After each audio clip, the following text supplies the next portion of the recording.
हमारे साथ प्रताप सिंह बाजवा जी हैं जो नेता प्रतिपक्ष पंजाब में हैं। दिल्ली में किसानों के मसले पर आज एक प्रेस वार्ता किया है। 13 फरवरी से ये मसला चल रहा है। बाजवा साहब, आपने कहा कि अगर जिस तरह से शुभकरण की बॉडी का लास्ट राइट्स भी अभी तक नहीं हुआ है, इस पूरे जो 13 फरवरी से चल रहा है उसको किस तरह से देखते हैं, किसकी जवाबदेही बनती है? देखो, जवाबदेही तो पंजाब सीएम की है जी।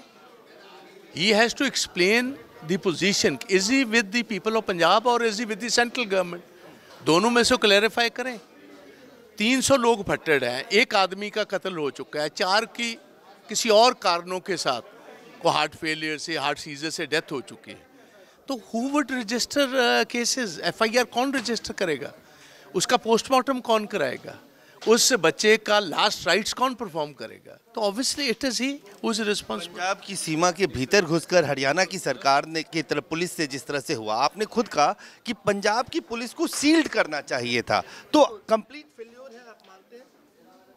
देखो, मैं तो मानता ही हूँ, सारा पंजाब भी यही मानता है। नंबर 2, हमारा ये मानना है और कहना है, आप 0 एफआईआर दर्ज करो, सुप्रीम कोर्ट की इंस्ट्रक्शंस हैं। आप टेरिटोरियल डिस्प्यूट के चक्कर में मत पड़ो, ये तो होगा बाद में। और एफआईआर सीधी हरियाणा के होम मिनिस्टर पर दर्ज होनी चाहिए। जैसे बरगाड़ी और बैबल कलां, जहां गोली चली थी, लोगों की डेथ हुई थी, नौजवान 2 सिखों की, वो एफआईआर में नाम प्रकाश सिंह बादल, सुखबीर सिंह बादल का आया था। वो चंडीगढ़ में बैठे थे। हम भी कह रहे हैं कि इसको अगर फायर हुआ है, डायरेक्शन किसकी? गन फायर हुआ है, किसी के डायरेक्शन पर की होगा, तो होम मिनिस्टर के अलावा कौन होगा जी? वो आपको हाई कोर्ट जाना पड़ा, आपने हाई कोर्ट में आज ही मेरी पिल जो है वो लगी हुई है। 29 को चीफ जस्टिस के कोर्ट ने अर्ली हियरिंग पर लगाई है। उसमें हमने यही मांग की है कि जितने किसान वहाँ फटेड पड़े हुए हैं डिफरेंट हॉस्पिटल्स में, उनका इमीडिएटली एफआईआर दर्ज की जाए, उनके एमएलआर काटे जाए और कोर्ट मॉनिटर्ड, क्योंकि हमें ना तो फेथ है भगवंत पर, ना फेथ है सेंट्रल गवर्नमेंट के, ना हरियाणा पर। तो इसका कोर्ट, हाई कोर्ट मॉनिटर्ड, उसका प्रोब होना चाहिए। कुछ ही दिन में नोटिफिकेशन आ जाएगा लोकसभा चुनाव का, फिर इस मसले का क्या होगा? किसान तो अभी भी बैठे हुए हैं। नहीं तो नोटिफिकेशन भी हो जाएगा तो क्या फर्क पड़ेगा जी? ये अगर जो कैदा किसका कत्ल हुआ है, वो नोटिफिकेशन मेक्स नो इफेक्ट।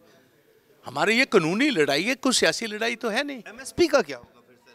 जो किसान मांग रहे हैं ये ना देंगे हम देंगे, इसका यही होगा। ये ना देंगे हम देंगे, ये तो हमने क्लैरिटी दे रखी है कि मोदी साहब का तो ध्यान है नहीं किसानों की तरफ, ना जवानों की तरफ, ना खेत मजदूरों की तरफ।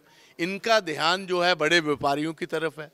या व्यापारी का पेट काटो या किसान का काटो। इन्होंने फैसला कर लिया कि किसान का काटा जाए। लोन वेवर को लेकर एक बहुत बड़ी बात की है कि अगर इंडिया ब्लॉक की सरकार आती है तो एक बड़ा लोन वेवर यूपीए की तरह होगा। क्या है, कितना हो सकता है? नहीं, देखो, I am nobody to put, मैंने सजेशन दिया हुआ है अपनी लीडरशिप को, वो तो उन्होंने देखना है।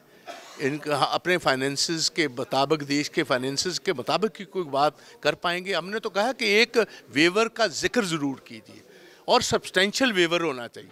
अगर 14 लाख करोड़ रुपया पिछले 10 साल में मोदी साहब राइट ऑफ इन बड़े लोगों का कर सकते हैं, तो किसानों का तो 9 लाख ही था जी। अब वो बढ़कर 24 लाख तक 23.8 लाख करोड़ हो गया जी। We should have given this kind of offer. और एक दफ़ा 75 साल में ये हो जाती, सारी दुनिया में गुणगान होता है इनका। आप देखो, अगर ये अमीर आदमियों के बजाय ये किसानों के लिए वेवर होता, सारी दुनिया में एक नई बात हो जाती। ऐसा वेवर अभी तक नहीं कहीं मिला, but he is lost a golden opportunity. धन्यवाद। प्रताप सिंह बाजवा, नेता प्रतिपक्ष पंजाब कांग्रेस की तरफ से साफ तौर से कहना है कि एमएसपी की कानूनी गारंटी की बात राहुल गांधी और कांग्रेस अध्यक्ष ने कही है। साथ ही इन्होंने सुझाव दिया है कि कांग्रेस पार्टी अपने मैनिफेस्टो में एक बड़ा सब्सटेंशियल नंबर होना चाहिए। वो उतना लोन वेवर कांग्रेस पार्टी अपने मैनिफेस्टो में किसानों के लिए लेकर आए। कैमरामैन फिरोज के साथ अजय झा, दैनिक सवेरा, दिल्ली।